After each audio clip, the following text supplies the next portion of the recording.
when I think back at my youth, I can hear the plodding of a horse around the streets of New York City, and that the milkman would deliver milk to the door.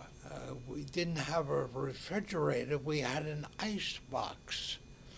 The world has changed tremendously, and I'm happy that Grandma and I have kept up with it.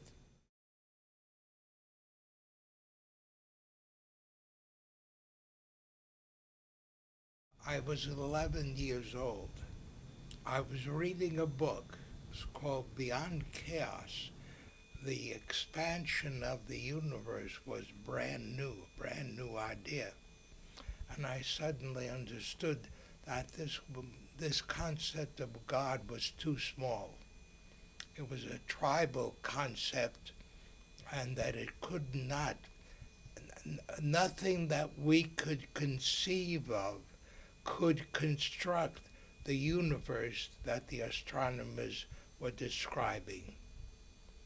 And so I moved from animism to atheism.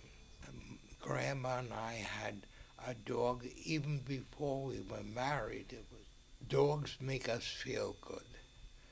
We are heroes to our dogs. And sometimes we don't live up to their expectations, but they love us anyhow. They make up for loneliness. They fill a void that you occasionally would feel if they weren't there to greet you when you come into the house and ask you to go out and stand there and be petted. Dogs are simply important, I think important for human beings. So I wondered how many people there were in this community of Rossmore had changed their family religious point of view to an atheistic one, and they felt lonely. I put a small ad in the Rossmore News, and 12 people showed up at a meeting. And then there were 25, and then there was 35. The word of mouth spread. And then we began presenting the programs that I presented to the group, and it grew. She's not here tonight, so I can tell you, when she wakes up in the morning and I take a look at her face, or hear what she has to say, my mood goes up or my mood goes down, depending on how she's feeling. It's very difficult to be out there on your own with no group support. So in that respect, there's a comfort level of coming together here with people of like mind. And it's a reinforcement of one's own beliefs and non-beliefs. We would like to know why you like coming to the meetings, why you hate coming to these meetings. That's never represented in this room, because you're here. First of all, it's the caliber of the people.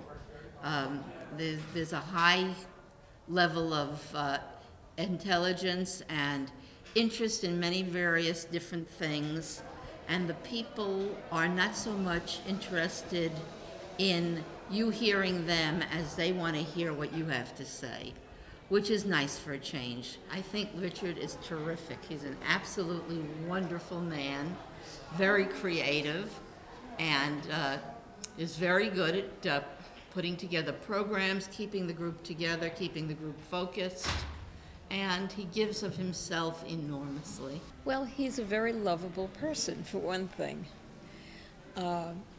He has a lot of ideas. He's always coming up with new ideas, and he's usually open to ideas.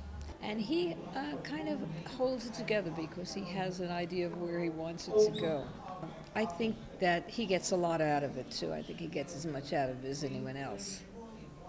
I get satisfaction from that. This preparation that I do for the group keeps me intellectually alert. That with my reading in science keeps me alive. And the saddest thing about me dying is that I won't see the answers to some of the questions that I have about the world that I know in a couple of years will be answered, and I'm going to miss them. I'd like to know that the rational part of our being was treasured by others as it's treasured by me. And the increase of it is so important that I guess I have to call that the most important thing I'd like to transmit to others. Thank you so much. You're welcome.